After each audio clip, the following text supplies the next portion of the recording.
Hello, aquí Edison Mauricio Tobón Cárdenas del Grupo Scout 171 Salvadores con la segunda presentación del taller de primeros auxilios. Sean bienvenidos y ojalá lo disfruten tanto como yo al hacerlo.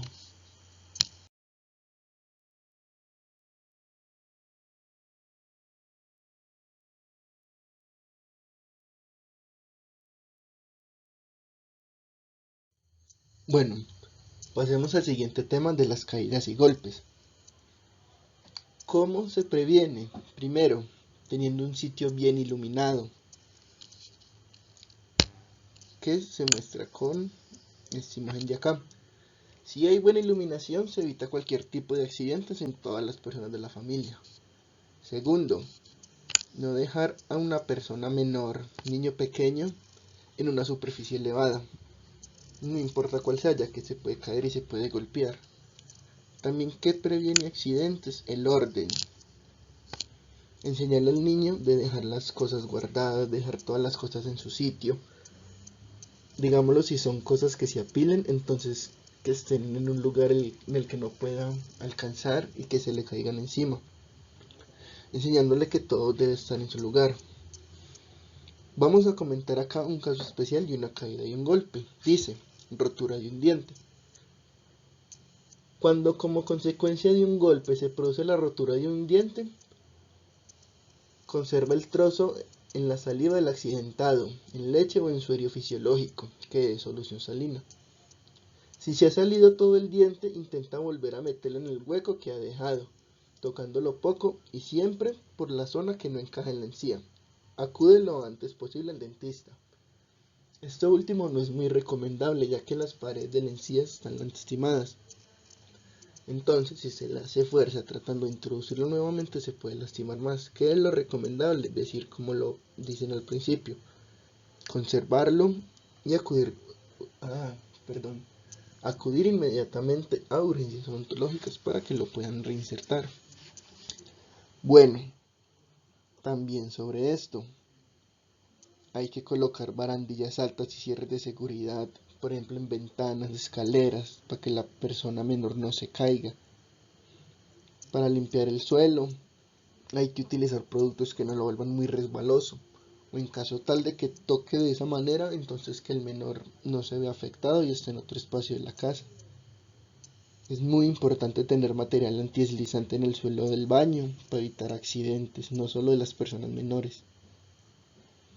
En los lugares altos, poner escaleras estables para evitar caídas. Nuevamente, el orden en la casa es muy importante para prevenir accidentes. Si ocurre una lesión, ¿qué se debe hacer en primeros auxilios?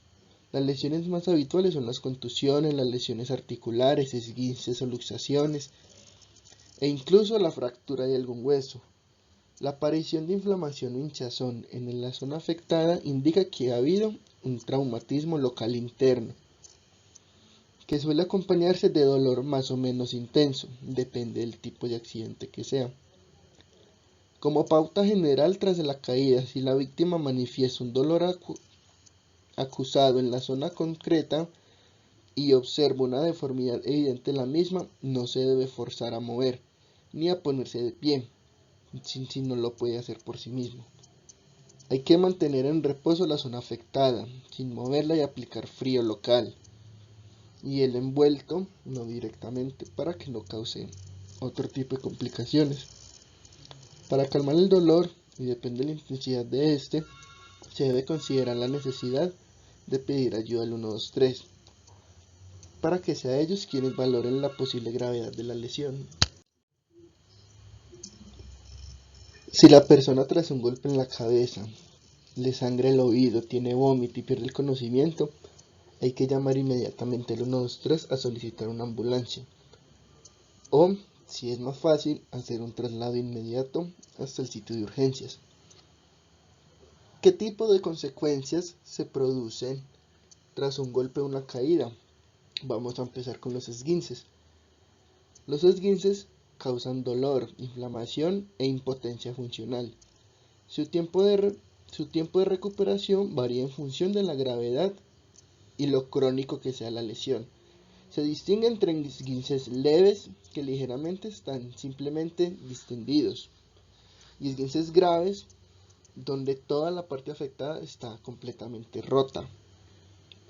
Son más comunes en el tobillo, el codo, la muñeca, la rodilla, el pulgar, el cuello y algunas zonas de la columna vertebral, aunque también afectan a otras regiones corporales. Las lesiones en los deportistas suelen ser en la mayoría de ocasiones en las extremidades inferiores. ¿Cómo se clasifican según la gravedad de la lesión? Son de grado 1, distensión parcial del ligamento. ¿Cuál es su tratamiento? Medicamentos para calmar el dolor y la inflamación, fisioterapia y masajes. Grado 2, rotura parcial o total del ligamento. Tiene un tratamiento conservador o quirúrgico en función de la lesión. Grado 3, rotura total del ligamento con arrancamiento óseo. Tiene un tratamiento quirúrgico. La rotura de varios ligamentos puede causar una luxación si se pierde completamente la congruencia articular. ¿Qué tipo de tratamiento se da? Descanso y reposo. La lesión debe permanecer inmóvil y no debe aplicar fuerza adicional en el sitio del esguince. Debe aplicarse hielo inmediatamente en el esguince para reducir el dolor e hinchazón producidos por la lesión. El hielo puede combinarse con un vendaje para proporcionar soporte al miembro afectado. No debe ser aplicado directamente ya que puede causar otras lesiones. También debe realizarse compresión con apósitos, vendajes u otro tipo de envoltorios para inmovilizar la lesión, ya sea un trapo, esto para brindar soporte. Cuando se hace el vendaje de un esguince debe aplicarse más presión en la parte más distal de la lesión y disminuir en dirección proximal. ¿Qué es eso de distal y proximal? Distal quiere decir más lejano al corazón. ¿Cuál es la parte más distal de nuestro cuerpo? Los dedos de las extremidades. ¿Cuál es la parte más proximal? El corazón y el pecho. También debe hacerse una elevación. Debe mantenerse el miembro elevado con respecto al resto del cuerpo. Esto permite minimizar así la hinchazón y ayudar a disminuir los moretones. Continuamos con las luxaciones. Una luxación o dislocación es toda lesión con pérdida permanente del contacto de las superficies articulares por causa de un trauma grave, que puede ser total, luxación o parcial, subluxación. Otro término más especializado es el de abartrosis o abarticulación. Recuerden que las articulaciones son las partes del cuerpo que unen a los huesos. Por ejemplo, ¿cuáles son? Falanges, falangetas, la muñeca, el codo, el hombro, la rodilla, el tobillo, ¿cierto? Entonces, ¿cuáles son los síntomas?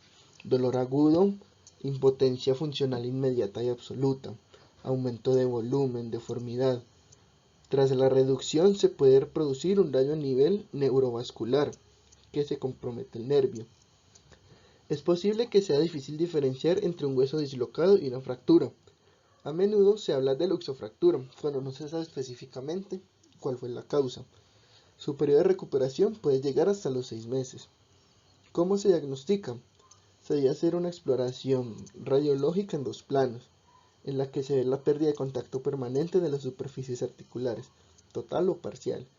Si bien en muchísimas ocasiones se evidencia por signos externos como deformidad, posturas especiales.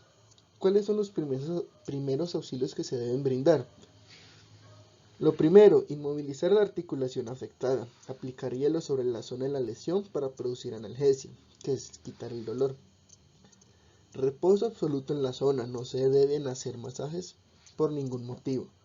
Muy importante, no se debe tratar de colocar el miembro afectado en su lugar bajo ningún concepto, ya que eso puede ocasionar otra lesión muchísimo peor.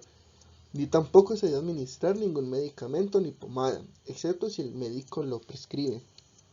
Se debe trasladar inmediatamente a un centro hospitalario, donde sea necesario colocar una férula o un yeso. Continuamos con las fracturas. La fractura es una discontinuidad de los huesos, a consecuencia de golpes, fuerzas o tracciones cuya intensidad superan la elasticidad del hueso. Pueden ser abiertas o cerradas. Las abiertas suceden si hay una herida que comunica el foco de fractura con el exterior, posiblemente a través de ella. Esto es muy peligroso, ya que induce el paso de microorganismos patógenos provenientes de la piel o del exterior. Las cerradas suceden si la punta de la fractura no se asocia a ruptura de la piel, o si hay herida, esta no comunica con el exterior. De acuerdo a la ubicación de la fractura, estas se clasifican en. Antes de continuar les pregunto, según la imagen que voy a mostrar y lo que voy a leer a continuación, díganme dónde piensan que es más grave y más delicado que suceda una fractura.